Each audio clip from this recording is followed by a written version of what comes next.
this is an iHeart podcast. Guaranteed human. Well, the holidays have come and gone once again, but if you've forgotten to get that special someone in your life a gift, well, Mint Mobile is extending their holiday offer of half off unlimited wireless. So here's the idea. You get it now, you call it an early present for next year. What do you have to lose? Give it a try at mintmobile.com/switch. Limited time 50% off regular price for new customers. Upfront payment required. $45 for 3 months, $90 for 6 months, or $180 for 12-month plan. Taxes and fees extra. Speeds may slow after 50 gigabytes per month when network is busy. See terms.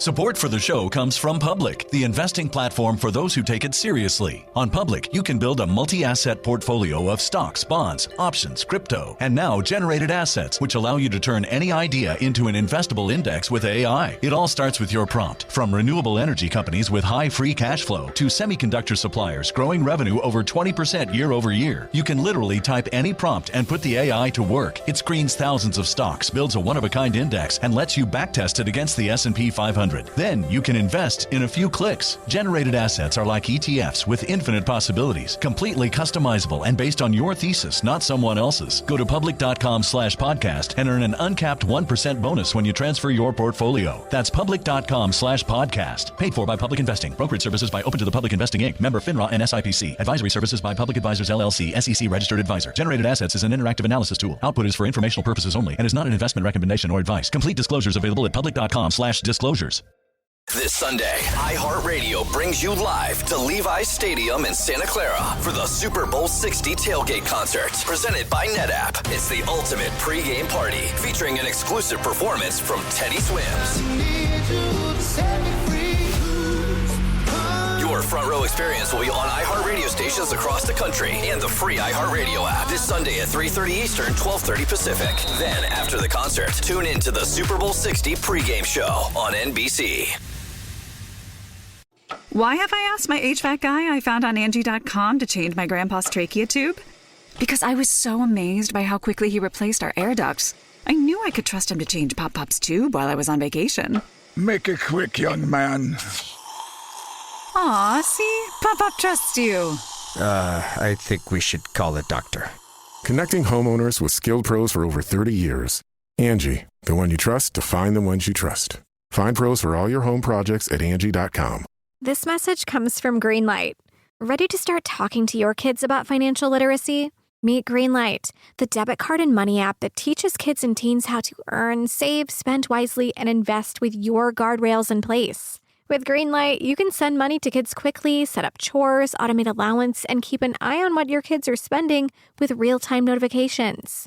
Join millions of parents and kids building healthy financial habits together on Greenlight. Get started risk-free at greenlight.com/iHeart.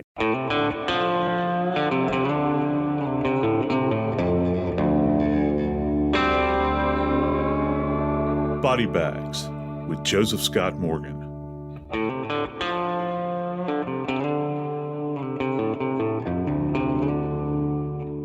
As time goes by, if you're all alone, you long for companionship.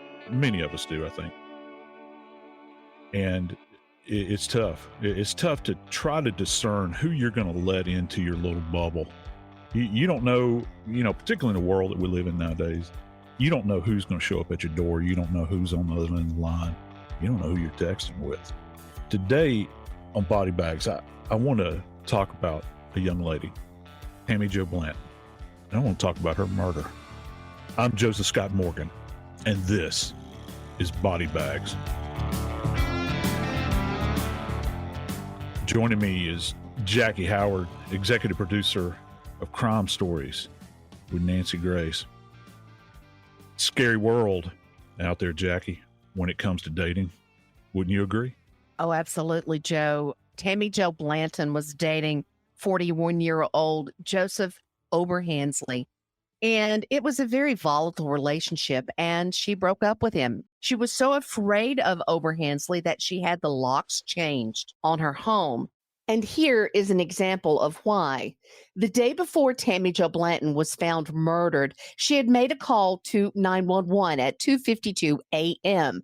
She made the call reporting that her ex-boyfriend, Joseph Oberhansley, was outside her home and wouldn't leave. When officers arrived, Joseph was still outside. He said that his key would not work. When police asked to see Oberhansley's identification, it listed a different address than Tammy Jo Blanton's home. Tammy Jo Blanton explained to police that she had ended her relationship with Oberhansley, had her locks changed again, and that she wanted him to leave. He did. But the next morning, officers came back to Tammy Jo Blanton's house. That's because her friend and colleague, Sabrina Hall, had called police to ask them to do a welfare check on Tammy Jo Blanton. Tammy worked with Sabrina and was supposed to work that day, but when she didn't arrive to the office, Sabrina called her phone and a man answered.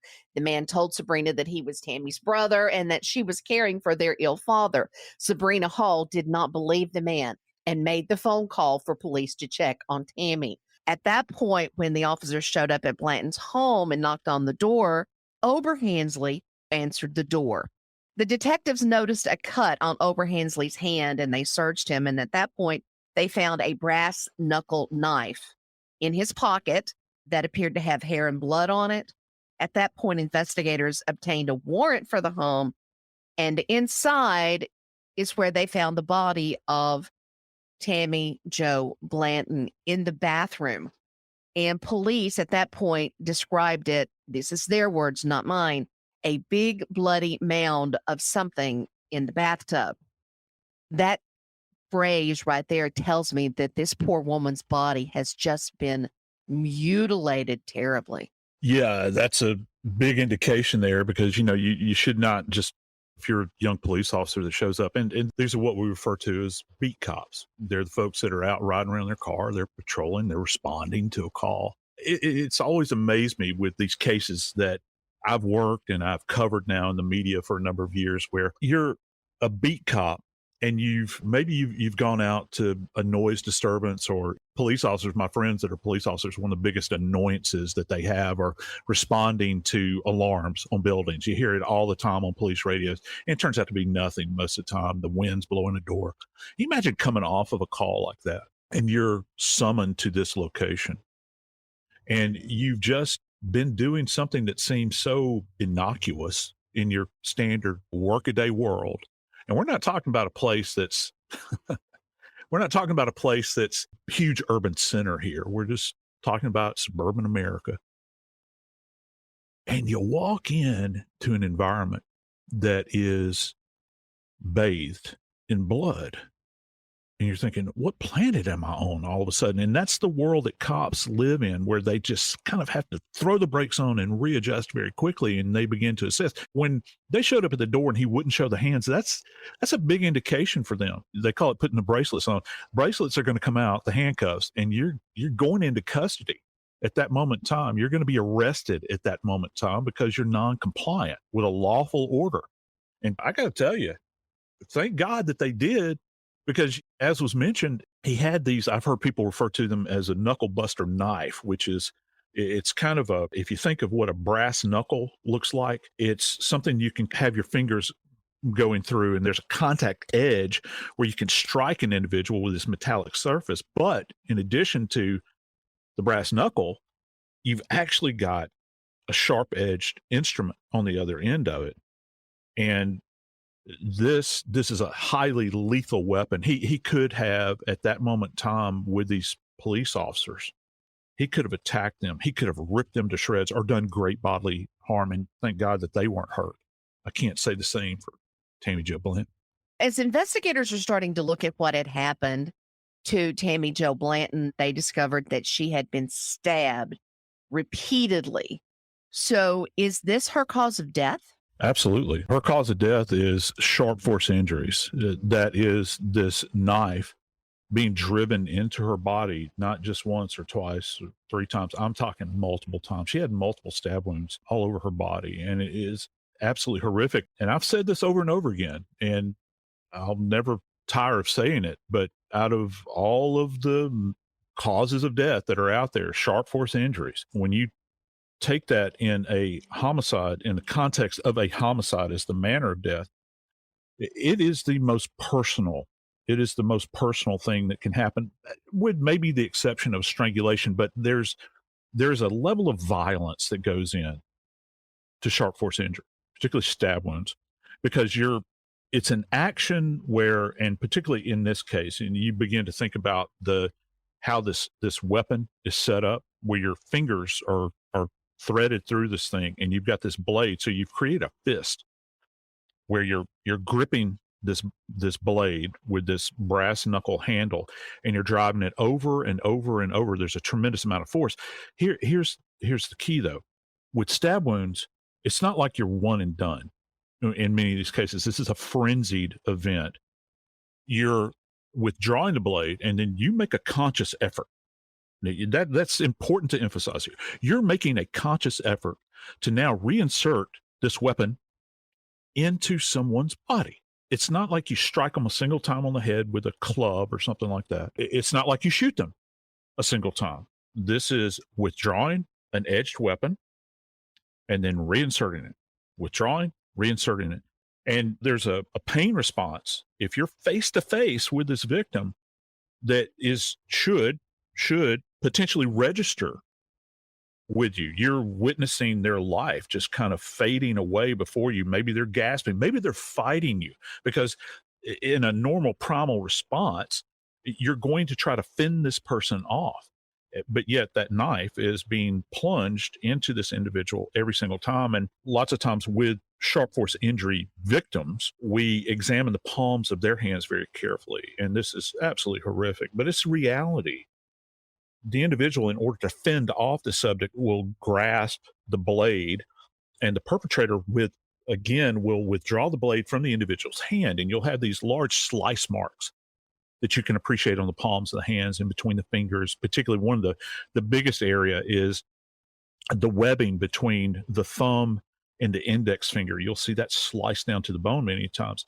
And that's the individual trying at that primal level to try to fend off this attacker. I've seen blades actually pass through hands, all the way through hands, and then into bodies, because the person is putting their hand up in response, but this amount of force. And I think that it's interesting in this case, because of the structure of this weapon, that he could generate a lot of force as he's driving this into her body. He's in a dominant position over her. My assumption is that she would be essentially in a supine position, which means face up. He's face to face with her. He's on top of her, all right, and straddling her perhaps, and he's plunging this knife over and over and over again. And there's nothing she can do to escape this event. But from a forensic standpoint, every time this occurs, this event, there's a transference of evidence. You have her bodily fluids, the blood, transferring onto him, perhaps her hair. We talked about there was actually hair that was found on the surface of the knife. And many times the perpetrators will, in fact, cut themselves. This is not like shooting, where you're at a distance, you pop off a round at somebody. No, you're up close and personal, and as they're fighting, you're fighting. And many times the perpetrator will cut themselves. And so that blood leaches onto the body of the victim, and also all of the surrounding area on the floor, the surfaces of any kind of furniture that happens to be there, a sink, a toilet, or a sofa even. You'll find what's referred to, and this is an important word, a commingling of blood that occurs. And so we have to kind of separate that out, and you begin to look at that, and suddenly a narrative develops, scientifically at least, because we're not there to witness this event, but we can understand this narrative as it's being played out of what the dynamics of this event were. The dynamics. I want to talk about that a little bit, Joe, because I don't understand. And you and I have talked about blunt force, sharp force injuries often. But when you are stabbed like this so many times, is it a process of you bleeding out over time? Or did they actually hit the heart and your heart stopped immediately? I mean, is there ever a way to know which incident actually caused the death knell? I absolutely love this question. This is why. And I urge anybody that's truly interested in medical legal death investigation, find an autopsy report that involves multiple stab wounds. And one of the little caveats that's always contained in these autopsy reports is that the pathologist will say something like, even though these injuries are enumerated, 1 through, 26 or 1 through 100. This does not imply sequencing. There's no way to tell. The only dividing line that you have in these kind of cases is there hemorrhage associated with this injury, or is there no hemorrhage? And again, that's our big demarcation there between life and death. That means that if there is hemorrhage present, we know that the individual was insulted prior to death. That means their heart is still beating and you've got blood coursing through the body and you have this kind of hemorrhage that's into the soft tissues. And then we look at it from the other perspective where we have injuries where there is no hemorrhage whatsoever. And so you have to divide. Wait. Joe, how can that be? How can you have an injury and there not be a hemorrhage? Well, you can have a post-mortem injury. You can have a post-mortem injury. You made a good point just a second ago when you talk about you plunge the knife into the heart and suddenly, because there's mechanical damage to the heart at that point in time, the individual is going to go into arrest. They're going to die, all right? And it will be immediate in that case. So anything that might follow after that, and I know some people will argue with this because there's this kind of agonal thing that goes on, but if the heart mechanically is damaged to the point where the individual goes into arrest, the logical assumption is that there's no longer blood coursing through the body. So you're not necessarily going to present with hemorrhage in any kind of post-mortem wound because you're not going to have no longer the physical facility to hemorrhage into that specific area. And that's very important because it goes into when you begin to look at this from the perspective of not just the forensics, but also kind of the mindset of the individual that was perpetrating this crime, because these are going to be questions that you're going to be asked on the stand if you're a forensic pathologist or a forensic specialist. They're going to ask you, well, in your opinion, how many of these injuries were antemortem before death and how many were after? Well, if you've got antemortem, which means before death, you're talking about bringing about the death. But then from a lawyer's perspective, if they can demonstrate, a prosecutorial perspective, they can demonstrate that there's all these postmortem injuries, suddenly the accused becomes such a bigger monster at that point in time. Because now you weren't satisfied with killing or ending this person's life. You went to rip them to shreds and destroy what was left of their body.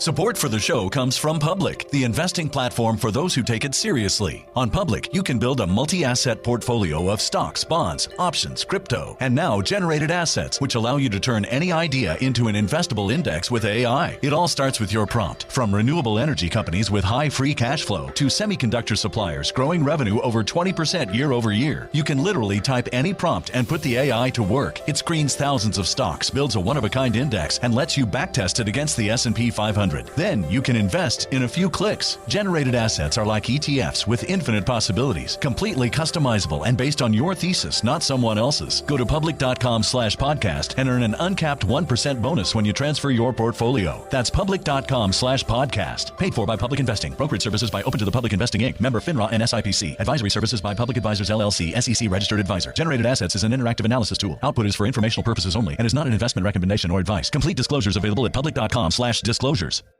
This Sunday, iHeartRadio brings you live to Levi's Stadium in Santa Clara for the Super Bowl 60 tailgate concert, presented by NetApp. It's the ultimate pregame party, featuring an exclusive performance from Teddy Swims.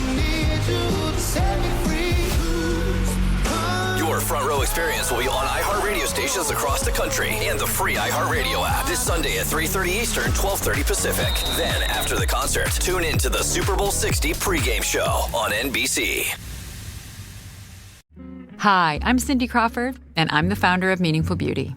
When Dr. Sabah and I decided to do a skincare line together, he said to me, we are going to give women meaningful beauty. And I said, that's exactly right. We want to give women meaningful beauty, which means each and every product is meaningful. It has a reason to exist. It's efficacious. You're going to get results. And then you just go out and live your life. Meaningful Beauty. Confidence is beautiful. Learn more at meaningfulbeauty.com. Why have I asked my electrician I found on Angie.com to bury my pet hamster Nibbles in our yard for me? Because I was so moved by how carefully he buried my electrical wires, I knew I could trust him to bury my sweet Nibbles after his untimely end. Nibbles, gone too soon. May he scurry in peace. Hey, sorry about your pet, but I just wire stuff.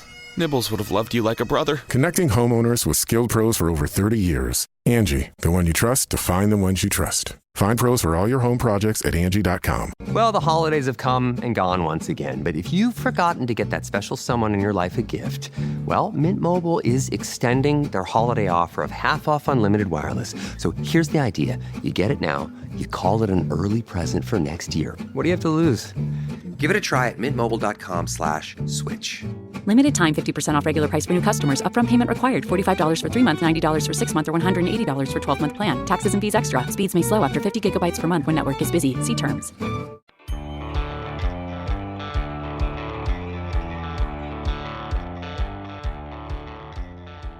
When you walk onto a scene involving sharp force injuries, I got to tell you, out of all the cases I've worked, when you're in this environment where there's so much blood, it's very perplexing. It's a daunting task because you're sitting there and you're saying, "Oh my Lord, where do I begin? Where do I begin?" Because everything is literally, and I mean this in the literal sense. Our friends in Great Britain use this term all the time, but in the literal sense, everything is a bloody mess. I don't even think that begins to cover what went on in this case, Joe. This is going to be so disturbing, and I want to warn people now. What we're going to talk about is truly disturbing. If you have children in the room, I can't imagine anybody would listen to us with children in the room, but if there are children in the room, you might want to put on some headphones because this is truly disturbing. Tammy Jo Blanton's body had been heavily mutilated.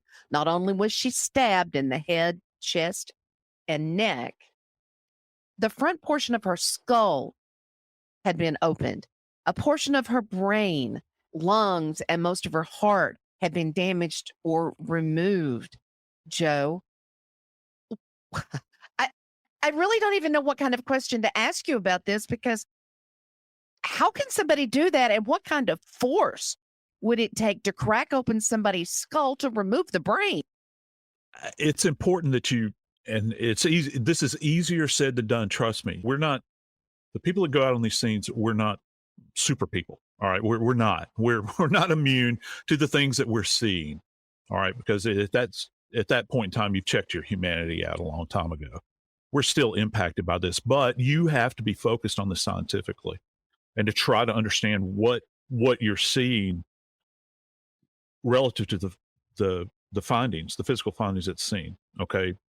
You can't just check out and say, "I'm not going to do this." I mean, you have to do this. You have to understand what's going on. You mentioned that, yes, the frontal portion of her skull is missing at this point in time when they observed her, but also we have to explain that her chest was open to the point where the majority of her heart was absent, as well as a segment of her lung.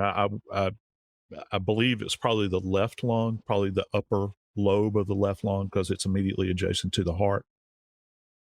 And so you have a large gaping area there, because it's not easy to get to. I mean, you might think that it would be. You see movies and all that stuff. Forget all that nonsense. It's not an easy undertaking. This takes work.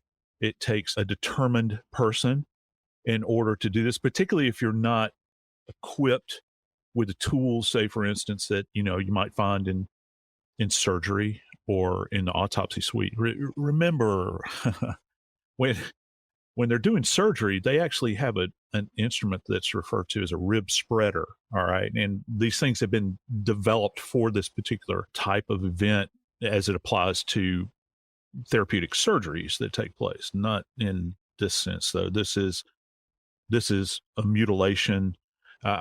I'm hesitant to refer to this as a dismemberment, where the body is taken apart in segments necessarily. This is an attempt to remove specific parts of the body. All right. When I think of dismemberment, I think about essentially taking apart at the joints, the wrists, the elbows, the shoulders, those sorts of things. That's not what we're talking about here. We're talking about a mutilation at this point. We're talking about a mutilation. And to your point, you would have to sit there and think, well, what in the world am I looking at here? Because, with a dismemberment, for instance, you're thinking if there is obviously a homicide that's been committed, well, why would somebody dismember somebody? Most of the time, people dismember bodies in order to make it easier to transport individual pieces so that they can dispose of them in a manner in which they put as much distance between themselves and the bodies. They can make it easily transportable, those sorts of things. You've entered into a different sphere here when you begin to think about mutilation, and you're facilitating this. To get someone's skull open, and when I use the term daunting task, it's something that I worked for many years as an autopsy assistant, path assistant, and participated in, roughly 7,000 autopsies during that period of time. And if you do a complete autopsy, you open, I'm going to be very frankly, you open the skull. That's what you do. But we have a very specific instrument that we use for that. It's called a bone saw, and it's an agitating saw. So you hear it in the movies, they use this high-pitched buzzing sound that'll simulate one of these saws being used on bodies and that sort of thing. And it agitates. It's if people have ever had a cast removed, okay? If you've ever had a cast removed, you had a broken bone, that's very, very similar to this agitating saw. So just think about that for a second. That's not what was utilized here. Got kind of a reveal here is the fact that they found a jigsaw present at the scene. And this is not something with a big, robust blade. And it's something that's normally placed on a flat surface. You think about the shape of the skull. The shape of the skull is rounded. So if you're using a jigsaw, say to cut a piece of plywood or something like that, you place it on the edge and you move forward with it and you can cut out and that sort of thing. But you've got that under control. To have utilized a jigsaw in this particular case in order to open, say, this frontal bone, which is arguably the most robust bone in the human skull. You just tap your forehead, that sort of area. Very thick, very hard to get an edge on it. You've got this saw blade that is going up and down, kind of like, the only thing I can really equate it to is almost like the needle on a sewing machine that's going up and down like that, as opposed to the agitating saw that's used to remove a cast or a bone saw. It kind of goes backwards and forth like that. And then the blades are rounded. It's easy to use. In this case, this would have taken so much time. I mean, it would have taken a protracted period of time. And again, there's a certain amount of soft tissue dissection that would probably have to go on. That means you have to remove most of the time any kind of soft tissue that would impede that blade's ability to cut through that bony surface. And then once you have at least made a single entrance into that bony surface, how exactly, what direction are you going to go now? Are you going to take the tip of this, remember, it's acting like a sewing machine going up and down, up and down, up and down. Do you insert it into this little defect that you've created and then kind of buzz it out along that area? If this is something that you have no experience with, and let's face it, I can't imagine there's a lot of people out there that have experience with mutilation of human remains. What do you do as you're sitting there in this world that you have painted with another human being's blood, and you're holding this individual's head in your lap as you're doing this? Do you have it braced in some way? When she was actually found in the tub covered with what turned out to be a tarp. And so the workings of the scene are going to be very complicated from a forensic standpoint to understand what was physically done there, what the position of her body was at that particular time, what the position of the perpetrator's body was relative to her body and the rest of the environment. You're going to have a lot of transfer of blood evidence and trace evidence and everything else. It would be an absolute nightmare to figure this out.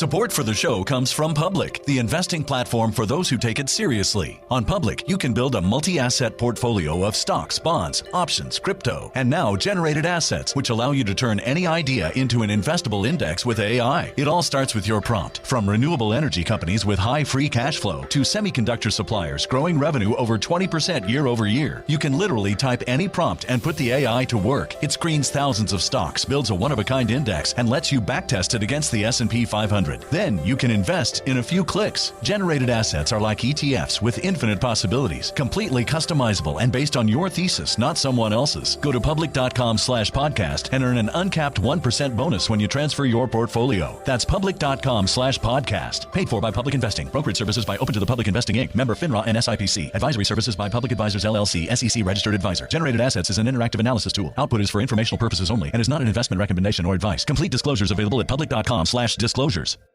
This Sunday, iHeartRadio brings you live to Levi's Stadium in Santa Clara for the Super Bowl 60 tailgate concert, presented by NetApp. It's the ultimate pregame party, featuring an exclusive performance from Teddy Swims.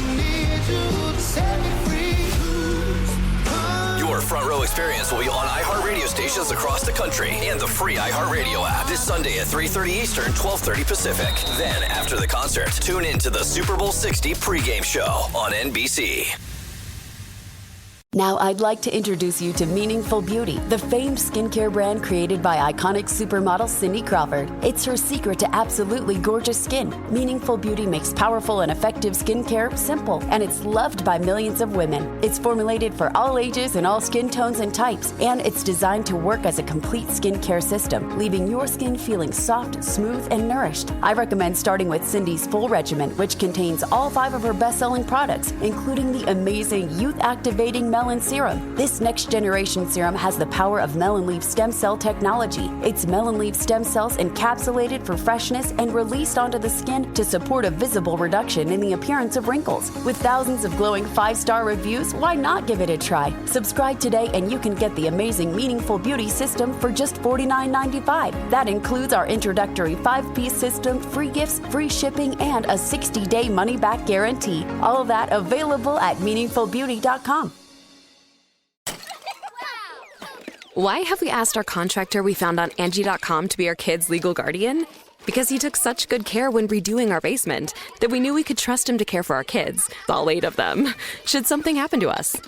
Are you my dad now? No, sorry, I do basements. Connecting homeowners with skilled pros for over 30 years. Angie, the one you trust to find the ones you trust. Find pros for all your home projects at Angie.com. Are you a fraud-paying American? It's a fact that 1 in 4 honest, hard-working, tax-paying Americans has been a victim of identity theft. With LifeLock Identity Theft Protection, though, if your identity is stolen, they fix it, guaranteed, and get you your money back. Last year, the IRS flagged over $16 billion in refunds for identity fraud. That's billions of dollars that could come from your salary, overtime, or second job. But this year, you don't need to stay a victim. LifeLock monitors millions of data points per second for your personal information and alerts you to threats you could easily miss on your own. And if your information does fall into the wrong hands, only LifeLock has U.S.-based restoration specialists who are backed by the $1 Million Protection Package. Because this tax season, fraud-paying American is something no American should have to claim. Visit LifeLock.com/iHeart and save up to 40% your first year. That's 40% off at LifeLock.com/iHeart. Terms apply.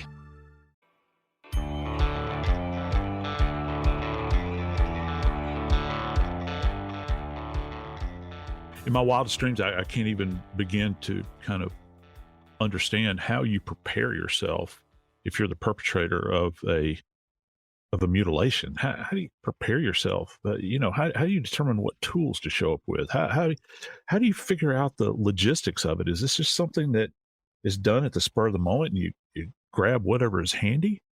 Or is this something that you're pre-prepared to do at that given time? I don't know. It boggles the mind. It does. And I think the jury and the judge, when Oberhansley was charged in Tammy Jo Blanton's death, it was something they truly had to consider because Oberhansley claimed to be incompetent and, in fact, was deemed incompetent to stand trial. So there were claims that Oberhansley was schizophrenic. He had in the past, Joe, you can kind of weigh in on this here in just a second. He had been accused and convicted of shooting his high school girlfriend. She died. He had also shot his mother. So he had been convicted of manslaughter and sentenced to 12 years where he had killed the mother of his child. He said he was in a meth rage. He also shot his mother. And ultimately, though, Oberhansley was deemed sane at the time of Tammy Jo Blanton's murder. But here's the truly horrendous, as if we've not talked about a terrible crime here, Joe. Joseph Oberhansley was a cannibal. He ate Tammy Jo Blanton's brain, parts of her heart, and parts of her lung. I'm really, truly at a loss for words, Joe. Yeah, talk about plumbing the depths of depravity. You begin to think about this and you say, well, we've got a mutilation. Now we've got an individual that has taken organs from somebody that they were involved in a relationship with. And not only had he eviscerated her, which means removal of organs, but he had prepared the organs. He essentially prepared them on the stove. And then he ingested. Again, I think our default position here has to be the science behind this. Because I don't know that it is even possible to explain the rationale for having done this. But what we do know is that these elements were in fact consumed. And there's one part to this is kind of fascinating to me. I guess as fascinating as it could possibly be, was the fact that he had claimed at one point in time that the removal of the brain essentially was his attempt to find her third eye. And this is a very metaphysical thing, and it's not something I fully grasp, but the at a base level, the third eye is this metaphysical presence that's within the brain and can see things on a different plane and these sorts of things. Now, I do know that some of the items that were found at the scene included tongs, and they were covered with blood. And I think these are tongs very similar to maybe salad tongs or tongs that you would use when preparing a meal on a grill, this sort of thing. And if you have to understand with human anatomy, if you're opening up just one portion of the skull and removing that and then going into that, there is an attempt on the part of the person, because you can't remove it the way we do at autopsy. There is a process where you would literally have to dig out the brain or scoop out the brain in order to make this happen, and then purpose to prepare the brain so that you can ingest it. And one point that we need to go back to here is that at a very early age, when he was still in Utah, he had demonstrated a very violent behavior. If you're to the point where you can shoot the mother of your own child, and she's just a teenager. He cold-bloodedly shot her and then shot his own mother. And then I guess when he began to assess that at that particular time, decided that he was going to take his own life and shot himself as well. So that gives you an indication as to mindset, because people, I hate the word why. I don't particularly like it because it's not very scientific most of the time. Because why is there are many degrees to why. We'll just say that it's hard to quantify why. But you sit there and you begin to think, well, why? I think that we have to fall back to how was this done, or how could he have done this? And we have indications that he was very violent in the past, but yet here he is. He's out of incarceration. He's made his way to Indiana. And when his trial was going on and when he was initially charged, there was some indication that he was perfectly lucid. He had attempted to have a spontaneous news conference at one point in time as he's shackled, walking around. I can only think, can you imagine being the the deputies that are having to escort this guy around, you think he's in shackles there, and what he's perpetrated, and you're conveying this guy from one area to another. And again, it goes back to the people that initially showed up at the scene of Tammy Jo's homicide. I think that would transfer over to these individuals too. That are having to deal with him on a regular basis, and he seemed perfectly lucid. He's saying that he is not in fact insane. That there are other people to blame. He even stated that he gave them an alternative reason for what happened. That he was knocked out at the scene, and there were two people that entered her home and did this horrible deed to Tammy Jo, but yet they let him survive. Okay, so you're going to have to teach me here, Joe, because I'm hearing everything that you're saying, but I can't get past the part of the word eat. Okay. He ate her organs. So cannibalism. Why? I can't ask you why, because you don't like the word why. Tell me about cannibalism. Is it just people who do this have a desire to taste the flesh? Do they have a desire to, I understand in some other cultures in ancient times, the idea was if you killed someone, a warrior, and you ate their organs, that it gave you power. I mean, what is it with cannibalism?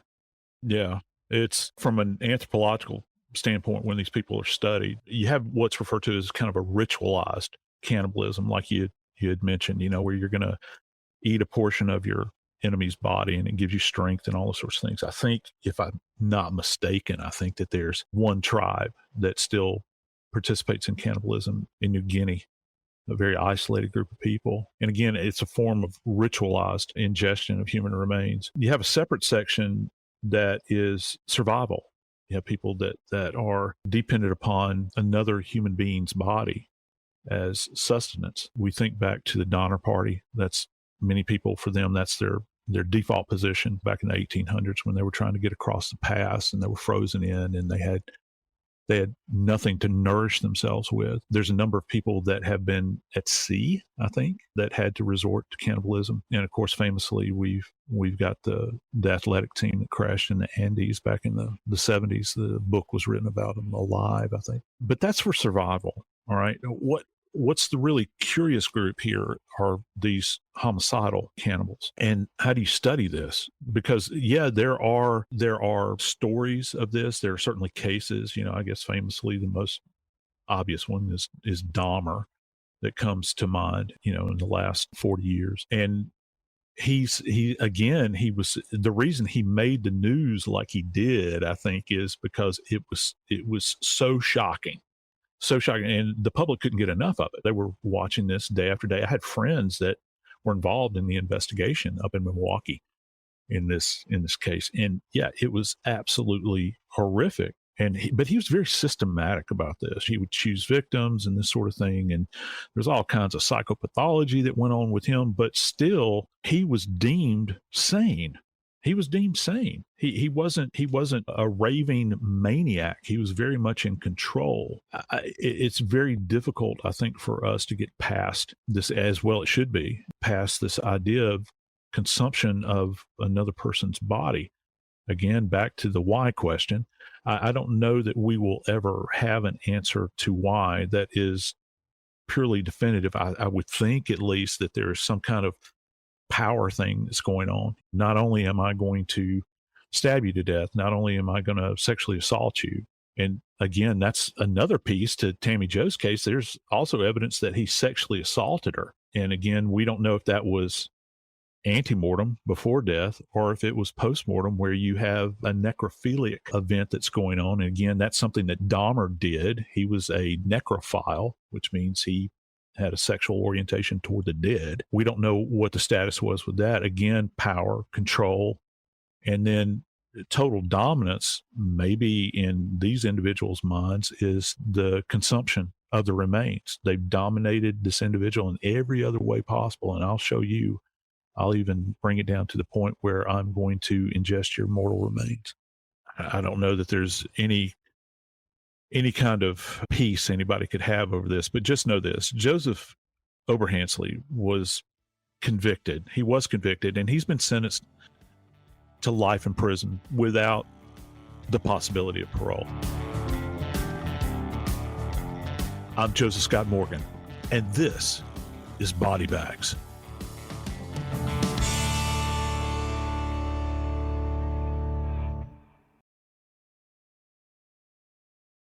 This Sunday, iHeartRadio brings you live to Levi's Stadium in Santa Clara for the Super Bowl 60 tailgate concert, presented by NetApp. It's the ultimate pregame party, featuring an exclusive performance from Teddy Swims. Your front row experience will be on iHeartRadio stations across the country and the free iHeartRadio app this Sunday at 3:30 Eastern, 12:30 Pacific. Then, after the concert, tune in to the Super Bowl 60 pregame show on NBC. Running my small business was like playing basketball 5-on-1, and I was the one.